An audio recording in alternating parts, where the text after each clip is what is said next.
Salut les amis, bienvenue sur Bomboma TV, je m'appelle Bomboma. L'Afrique est en construction et dans ces derniers mois, nous sommes un peu plus focus sur les pays de l'AES parce que le changement est un peu plus radical et nous apprécions cela.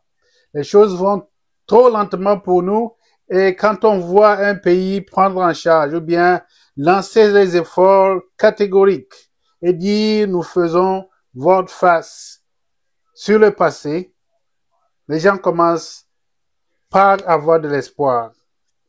Mais il y a aussi d'autres pays qui sont un peu plus calmes sur leur procédure et bon, qui ne font pas franchement l'exemple que certains d'entre nous voudraient, mais qui font des changements aussi vers une vie meilleure. Aujourd'hui, nous allons parler de l'exemple du Togo, qui est mon pays. Je suis sûr que beaucoup d'entre vous ne seront pas d'avis, mais ceci est un peu plus personnel. Suivez-moi, abonnez-vous et là, n'hésitez pas de commenter aussi. Mettez un like, ça m'encouragerait. À tout à l'heure. Alors les amis, je le disais tantôt, l'Afrique est en plein changement et le Togo n'est pas des moindres. Vous n'êtes pas sans savoir que le Togo a procédé dans ces 12 derniers mois à un renouvellement de notre constitution qui nous a porté vers la 5e République.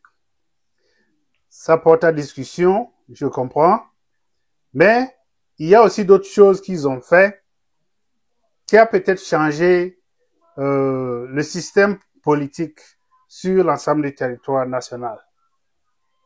Vous n'êtes pas sans savoir qu'ils ont créé des gouverneurs pour les sections régionales.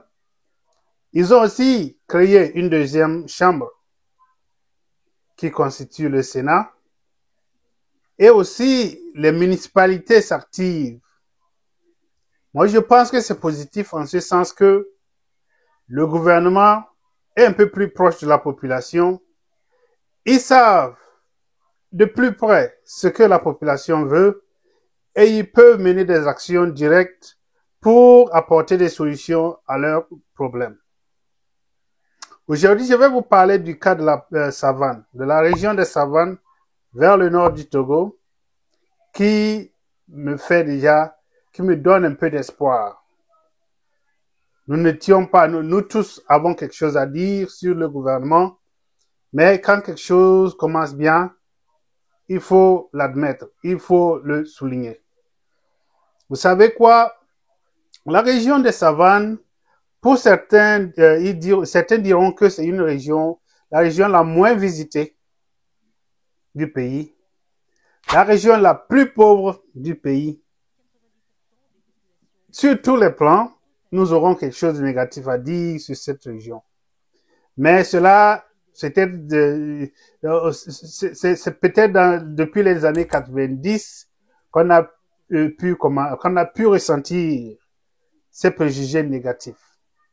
Parce que la région des savanes, avant, c'était une région très visitée. C'est une région où il y avait la forêt, à partir de la zone à partir de Barkwasi jusqu'à Mango, même dépasser Mango. Vous n'êtes pas sans savoir que Kanté était une partie de la savane. Donc, on avait les animaux, on avait tout.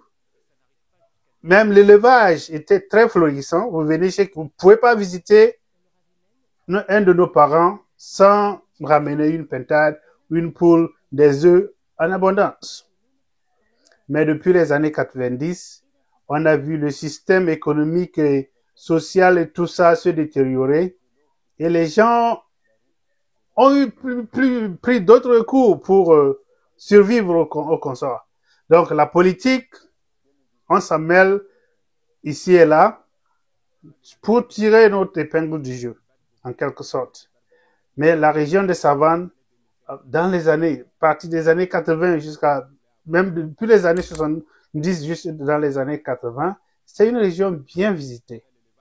surtout par les Américains, les Européens, parce qu'on avait une bonne faune, on avait de la forêt, on avait des animaux, on avait tout ce dont on avait besoin.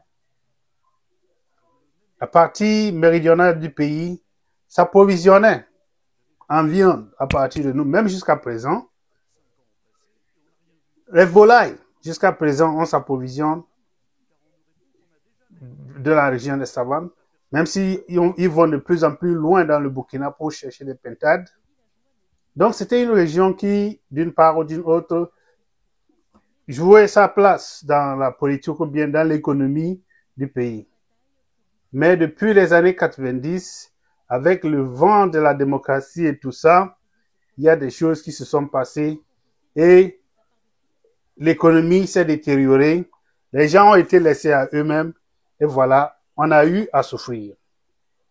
Qu'est-ce que je vais vous dire de ces derniers changements? Je viens de lire sur les médias que le gouvernement régional a procédé à la destruction des tonnes et des tonnes de boissons frelatées à Dapaon.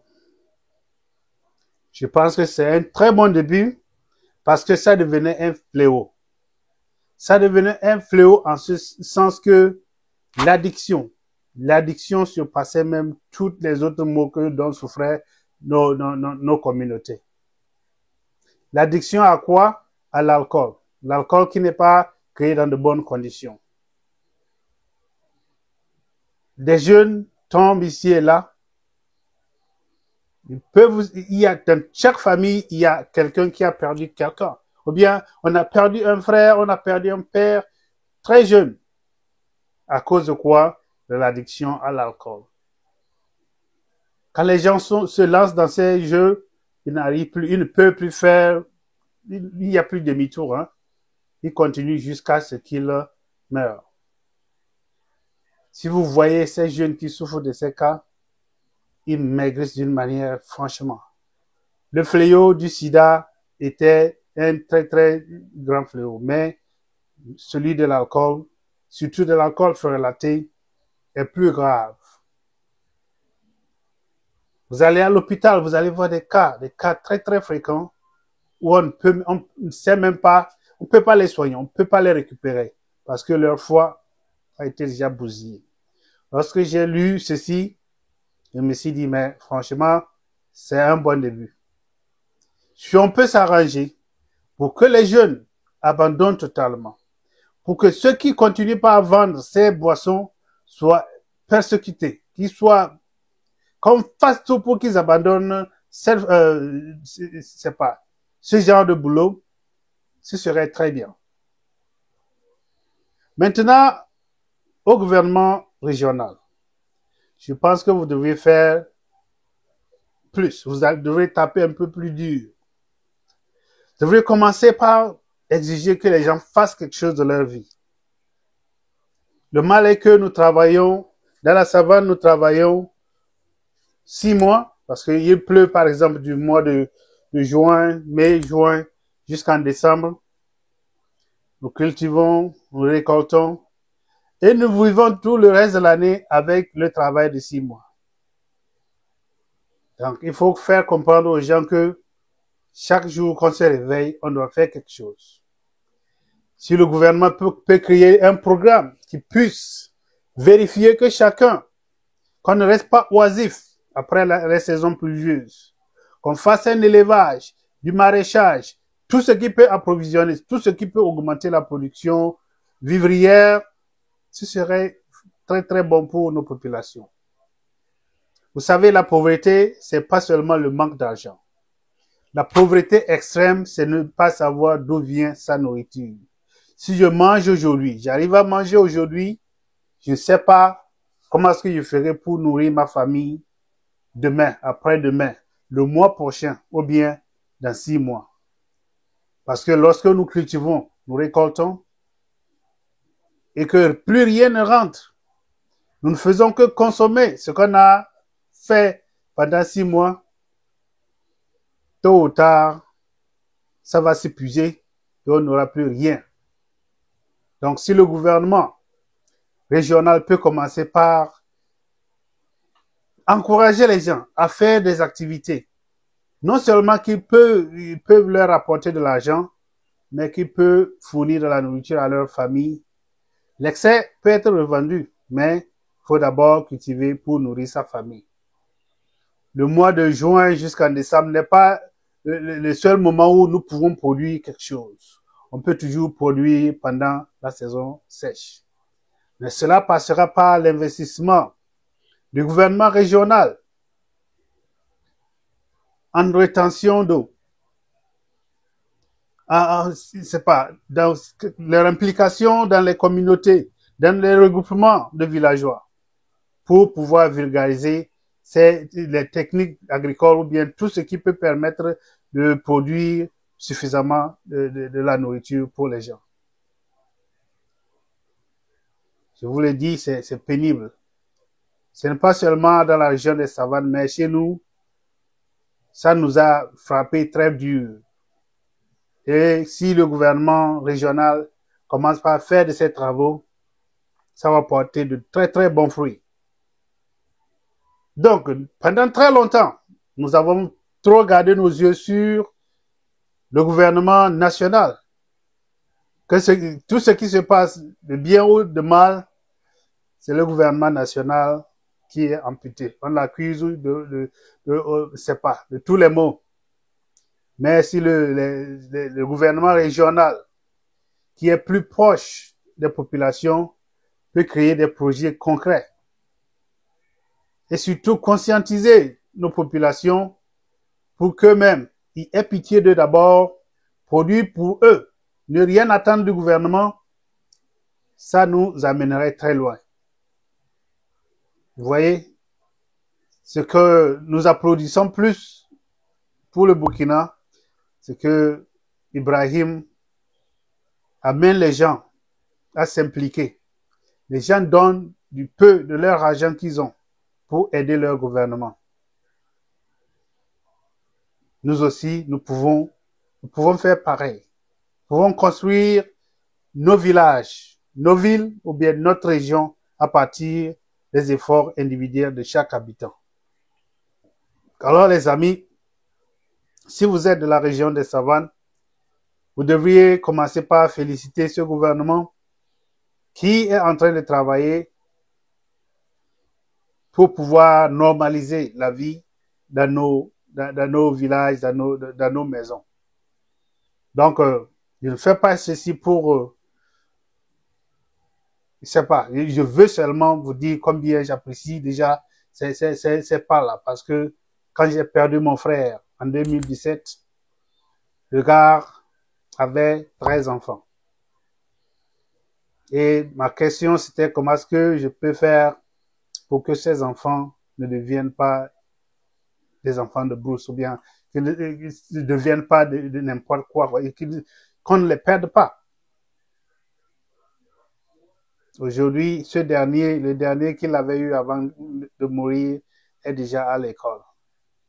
Et la vie semble se normaliser pour eux. Mon frère il est tombé dans ce même fléau. Il a consommé ce truc jusqu'à ce qu'il ne puisse plus arrêter. Et il est parti comme ça. Après lui, il y a eu beaucoup plus de jeunes. Les gens qu'on admirait lorsqu'on grandissait, ils sont tous partis comme ça, l'un après l'autre. Et on refuse de reconnaître que l'alcool, frelaté surtout, est notre problème. Lorsque j'ai dit qu'on devrait faire tout pour arrêter le commerce de cet alcool, les vendeurs nous disent, mais nous sommes des vendeurs, on ne peut pas contrôler ce que la personne consomme. Mais si vous vendez quelque chose qui est un problème pour la population en général, ce n'est pas une personne, ce n'est pas deux personnes, beaucoup de gens qui, si tu inities, tu goûtes la première fois, il n'y a plus, tu ne pourras plus arrêter. Ça finira par t'emporter. Donc, merci, monsieur le gouvernement régional. C'est un bon début, mais vous devrez faire beaucoup plus d'efforts. Vous devrez impliquer les individus dans leur propre développement. Vous devrez les obliger à avoir pitié d'eux-mêmes. Comme je l'ai dit tantôt, la pauvreté, ce n'est pas le manque d'argent. La pauvreté extrême surtout, c'est de ne rien avoir à manger, de ne rien avoir à consommer pour sa famille et pour soi-même. Donc, si vous avez eu ce message, abonnez-vous, commentez.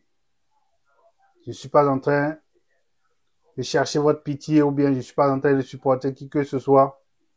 Je dis juste ce que j'ai observé de bien. À plus.